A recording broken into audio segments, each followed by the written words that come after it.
Right, Ponyamatek inameti watching Kennedy Bobby Entertainment YouTube channel. Kaneke nameti yotukobuni. This another interview session. Ame autukela ti borikanwe no. Ame tinini. As you know, Jamama Wanu Gudu, we always talk about media. Yeah, that's why Langera Kanene Atikache Kedomina Amami Tuni introducing Bori Ati Eka Automeda Nyimkede Yobakene Amotikide Kan. Ponyamatek maybe Nukbedo Kedwa interview many natin. Ponyamatek can be. Atamo kweno me yujo hokuchange yunyi. Well, it's a great evening today having you, having been hosted at the studios of Kennedy Bobby Entertainment. Yeah. I think this opportunity a person like me can't really take for granted.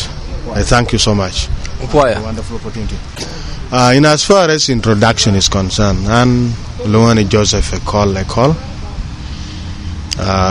Byline always Yamanano Tieni Joseph Ekol.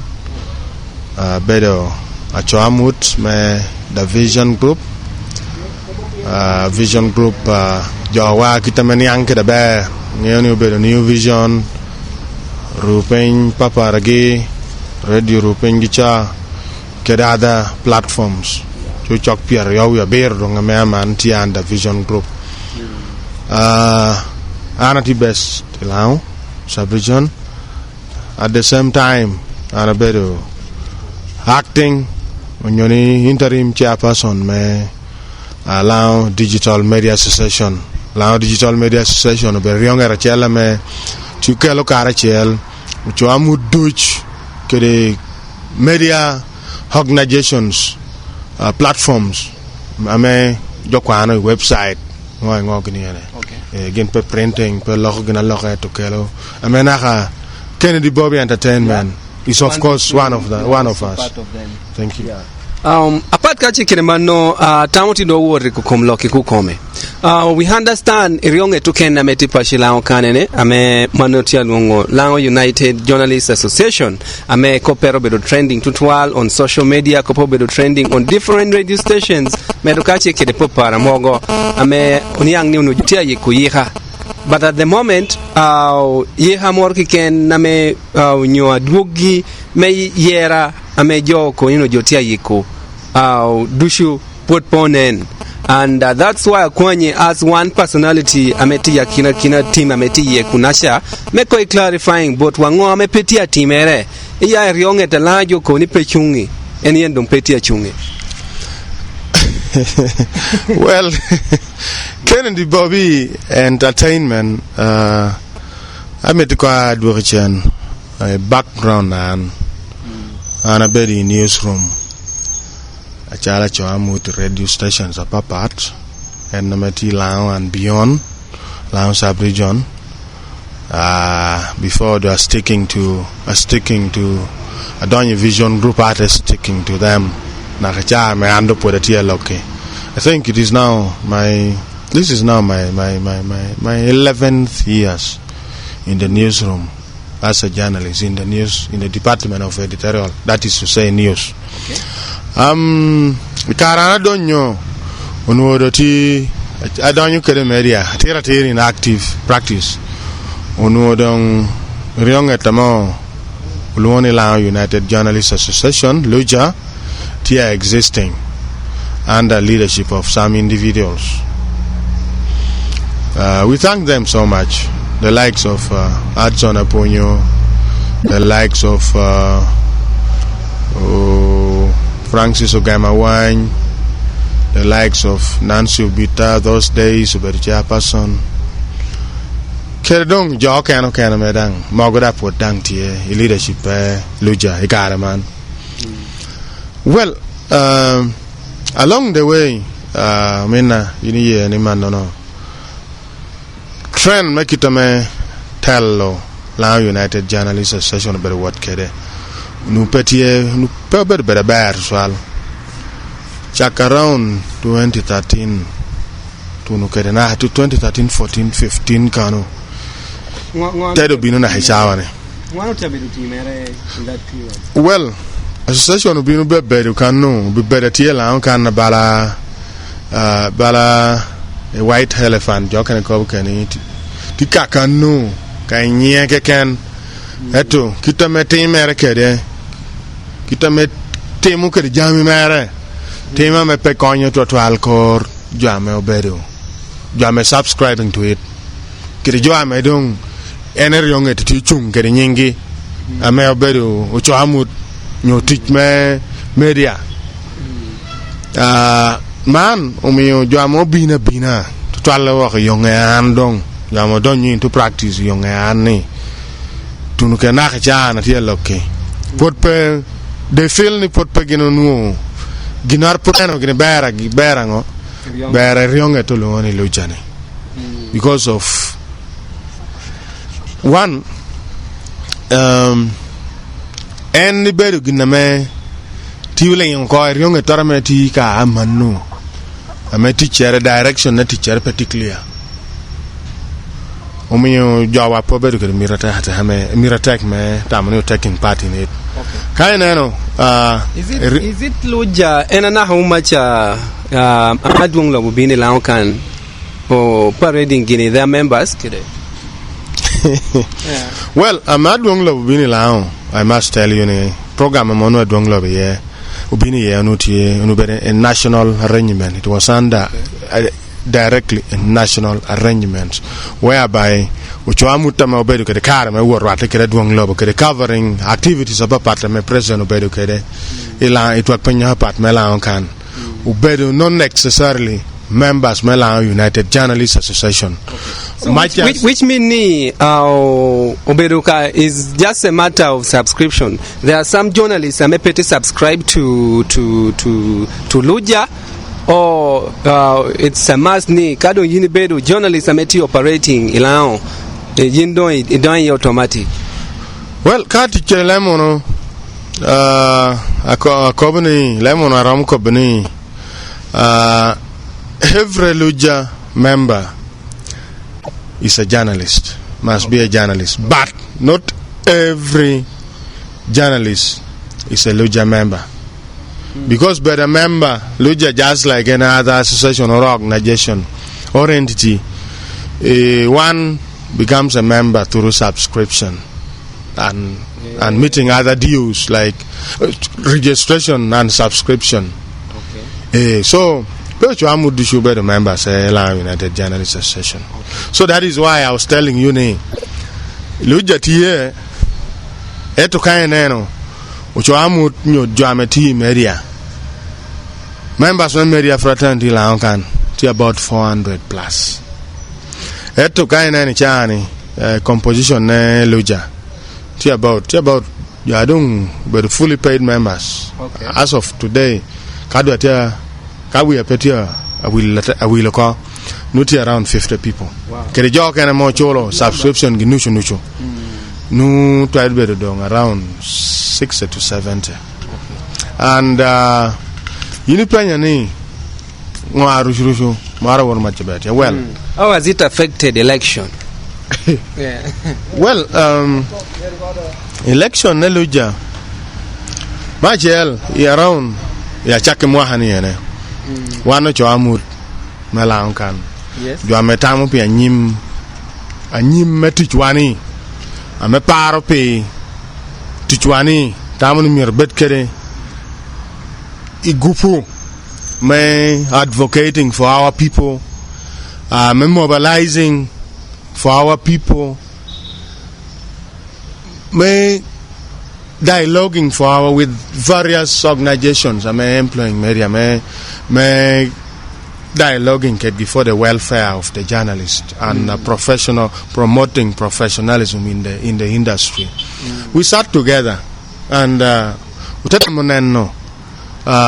reviving this association for long dormant to the extent registration never expiring with NGO board and even the local government authorities accounts gedang buniche because sometime back on uti bang resources gera dun tieda dun kerda dua tara dun bodjo mo gada dun no beru tala karna cha da repeten so ikara me wana bedu piny awre katu kere ni wando kelo wa kar chal kone ngo ama mete me reviving nyome me session ni ndugo.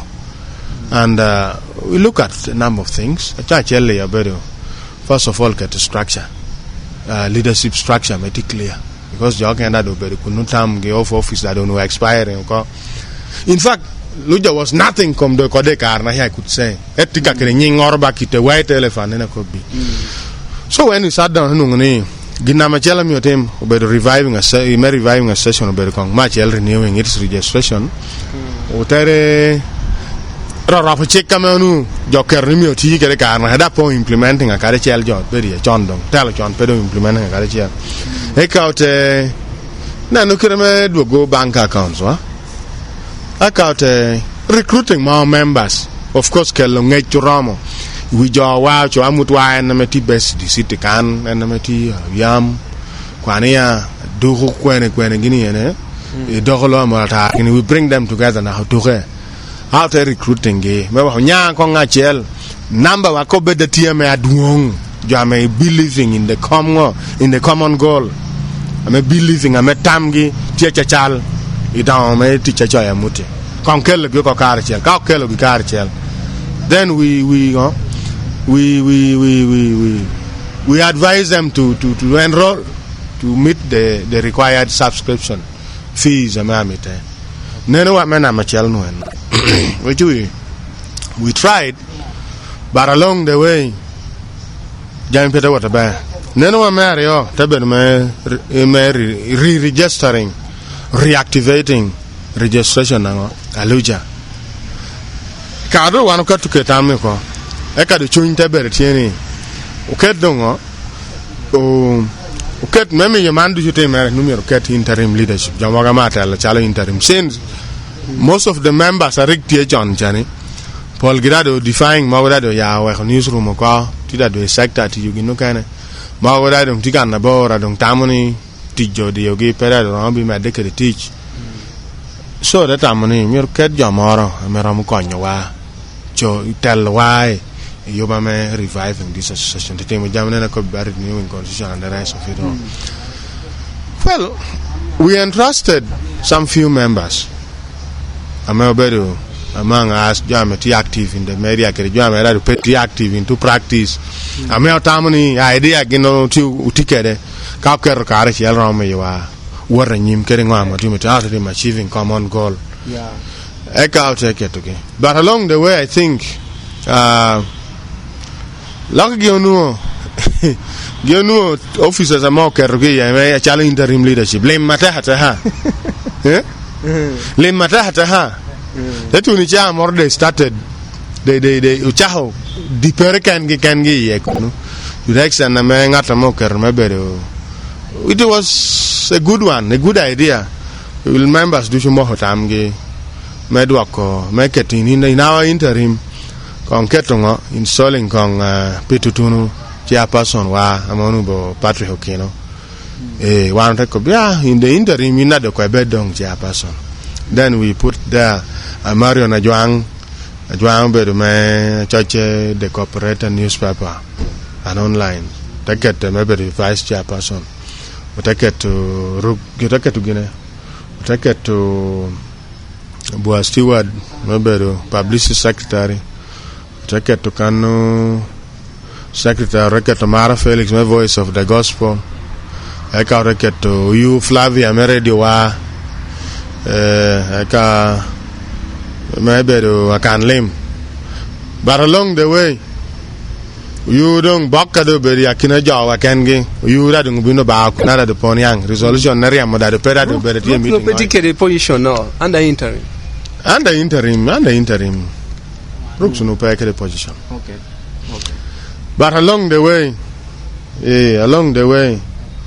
Rooks Gallagherson was reinstalled as a treasurer, Nyonia Kanlim, replacing Uyu Flavia Merediwa, whose removal was not clearly documented. Yes, I must say this. I don't fear to say anything.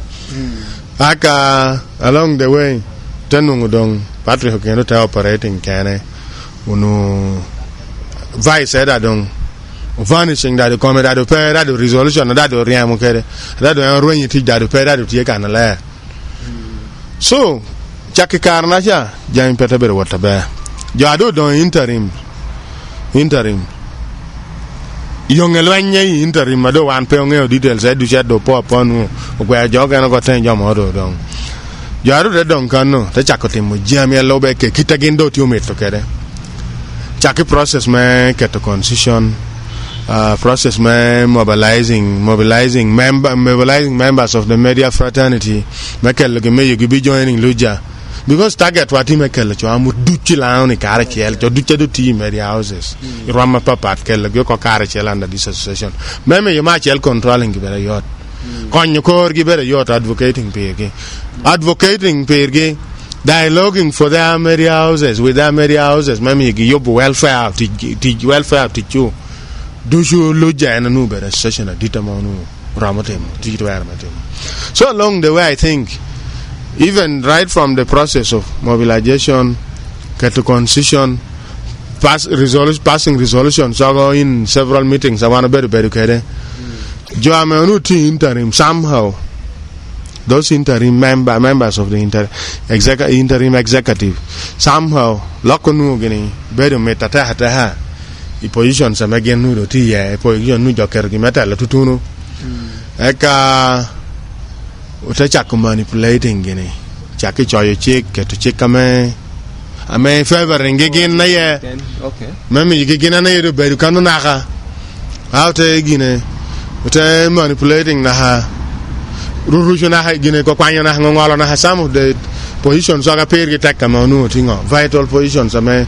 unu per gitak I riongeta mo ber mego cho amur ngolo ko atero ra magar along the way kwanyo publish sector kwanyo ko unu dang kwanyo na ha gino ko disciplinary ko wanda yellow red walk ko ara kwanyo na ha ginda kwanyo na ha te kwanyo na ha coordinator ko tera kwanyo na ha coordinator ko position na coordinator kun rectie ingo according to Luja constitution na John ko position sutie te kwanyo da ko ara ro ko moni secretary women affairs monu kanu dikai mirme pokuti bod jamara me dikai wata ber ke interim ke ri chamu ta mon na me dikai wa chamu ta da ko kom me dikai wata ber ke interim no members of the interim executive ara ro ha ko jamu so ko jamu no wanta wote nen no jamati along we kept on reading between the lines and things were not adding up. Even Jamar Rahi Constitution ni after the amendment of the Constitution within 14 days Numi and Jotting Yara Comeyero permanent leaders. I have na ha yet look at you get a Mohachel Joyero executive Mohachel Eka Tekimo Hatum Doctor Yero members who can make executive Dohi.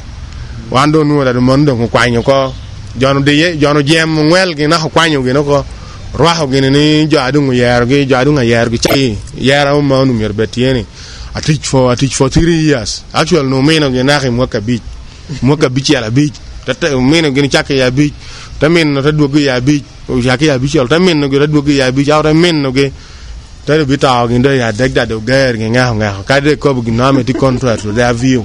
They don't even enter that one as part of the resolutions and meeting. So those Jamino, when we gathered them together, few one Jam actually majority, we had the majority with us. The majority of the journalists out of these 400 members of the media fraternity I want to kill out. We had their backup in our resistance. Yes. They were supporting our view. Process du chamejate mo meluja word kere mu morta mo we hodo golan wek jo kene me potpo cholo subscription kare me donyu bi joining luja ero man du jo ma ordo pe oneno jo ma ordo tika mirni bon ki to bu kan ki to bu ki to rock constitution rock man bon yera ko after all one do too popular among these few members adongo one do too popular gin get to process get to constitution get you executive interim executive ani umewati popular attack to among jamedo to registered members yene so gino yera wa hokado yera to tedo nango do gin do pimo ka dekcha yen ga ker mo ha chella ken no chamano no ha jaro te bi rem wa ko ba do ken mo ka de ka de ki wan bi no ta ngole te chor yere mo ha chellor te dak mo ha ngwen ga do be gum te jor te yere mo ha me bi chere so ini pa yen ngo ha te mere. When we learned about all these things, the Panyo gathering all these masses together, Chakiriam exact interim, so kind of call Jom or Car, Marako, Gina Petit, Gina Dia, Choamutu, majority, Machoamuti. We came out, of course, we came out and resisted the processes. Kitnu process Mayara, process Jawat Kere, Chaki Mayara. We challenge them. Yarani Utia Bonyer Kernaha, Constitution, Chick Coveney, Cheka Gamen, Connie, and Constitution, normal session. Take a job to paying members of the Guinea. We are deck my quara, my Guinea, my members, me making quara, my care constitution. I don't get no more constitution or constitution, me pok copy serengo. Board members, and members, subscribe members. I give a bit of one, not a coquano, Ginango, what I do a Gugene. I can't just would be General Assembly, I can't get to constitution copper chela jot do signing. Kadung signing out what get a meeting registration in this case city council because Lera City of the headquarters Seluja on assumption Kitawanu to carry by design. Then bet it's a central place. Bagi do support him. Young other jobber carabara constitution dang constitution pages mere chelle we. You're discussing within 1 hour. Tera nungudo tumuko pen jam county bona ma wota hikobu gnati contrary view to tamma member morma executive members member morma executive jo ready we pela ti do chog na jo ado ti camera ready we cho amuta metam ge part mega executive. So we came out and challenged their processes. Then we had plans, even that plan is still there, to seek for legal redress.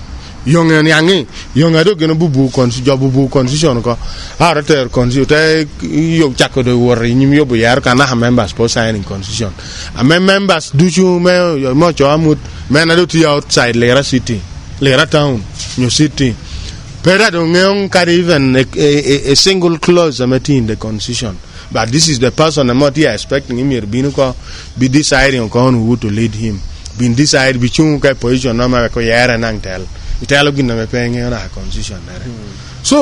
when we came, we challenged them in the meeting.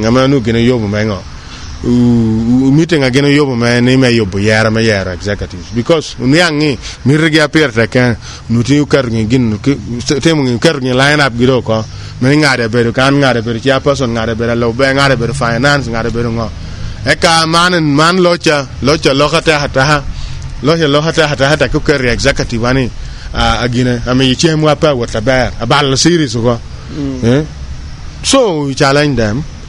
Of course it wasn't and he's a shot me you can young ni gina to them no book na right.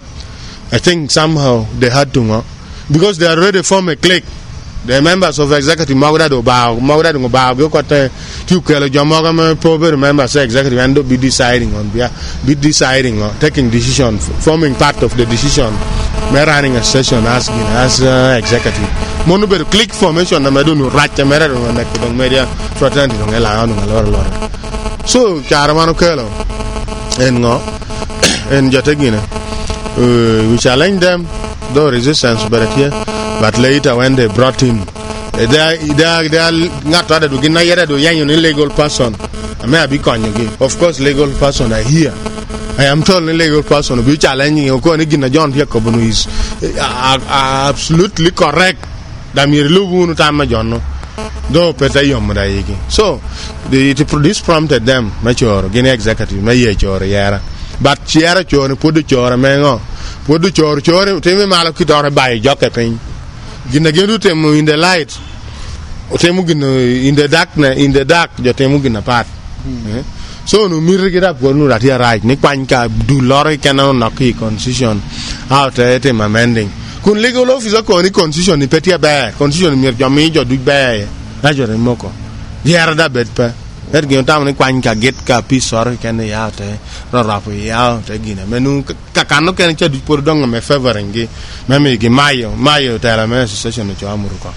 And yet association by association determine techie even as we talk now we have could be even state to government gini do show government entities in do show nge United Journalists Association ba riong eta mabel magi chamu tela no ka wano nu we hare de maro ke ken bod joni me gambling process ete muginaro ke me ke to leadership ma chel unu wano te at the expense of the majority of the journalists amatila because including jamepo subscribing as members wano nu nene chunya ba tamuni ka association no chunga ta association ta ki perhotie kan advocate for Kennedy Bobby amepo be a member any member any staff me Kennedy Bobby amepo be amepo subscribing eto be cho amura chele la kan wana ngi dana ba cho amut no association mi ro advocating pere nutika limited benefits amen peromun mo ngen ngata no peromun etta kido tuni gindo taka kwa hacho amut mi ro alkun so katela wa tamuni katela merdo buwa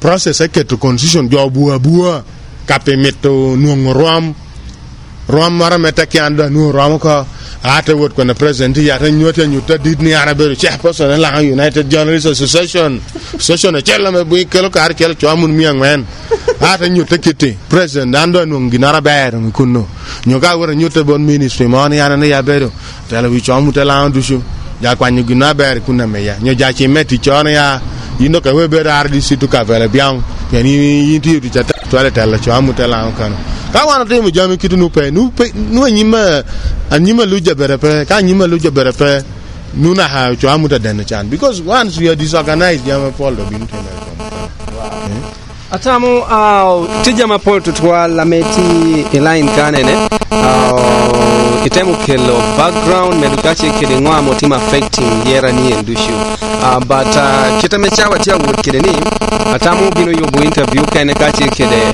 hotel amando melucha eka auto engaging mono interim leaders amenotie medukache kede tera put pitutunu eka auto winyo na side me story gi but tijama me winyo kane ndushu mono bero current situation your current state mano etutu bot jome lao United Journalists Association maybe kundang do moro kede jowa kacha kakana meneno loja dun ti ye chani ti state ngong. The English is simple. Loja is already in a state of disarray. Direction repair because kako believe lao Loja come the giant here to wakati tiba tu loto yibeti amena mena kiti because direction there and all of chani fa machel interim jati interim chengi olilo ka chengi chal tigini kere chunya raj jami du chagirute mudute muke raj chuny adang kadung gin peo ba danya chuny yate ba morlo ke dialo chwala malaika pol tabi lok ke ge tay mong ge gin noro yora ngwa gen no dogeru den no gen nu lu jado ngarwen darwen komi chan lu jati ruwenyu ko e jani direction pe en ruwenyu no ruwen because of selfish interest individualism mirrai ame jati interim cheti kere kai ni nene chan I wor much at the last meeting I want to bury amo chor kere yara yonge den yangi constitution gichani members majority of the members petia yen kere jam pola jam meti ya miro lacho eka we giteka to hania they want to withdraw their constitution they are going to withdraw their constitution tade jo amiti tike constitution gicha mir chol chen na chola kun kar jotia ayobo process ayobo constitution nutia waranyim association gino kwa chen na meta association me spending printing ngo gini ene documents ngo gini ene so ja da mi ro luja da chol da chola constitution which so at the moment as total state of this hurry direction not a pace actually I'm to like about I could say anyway for your my tech man and no adwong Ekol Joseph pi lokamoya tutwala memi wa ngeo kanene medika chikiri watching wapu beru Kennedy Bobby Entertainment we medika chikiri kile jamo kena Paula Besho I channel 1 for your my tech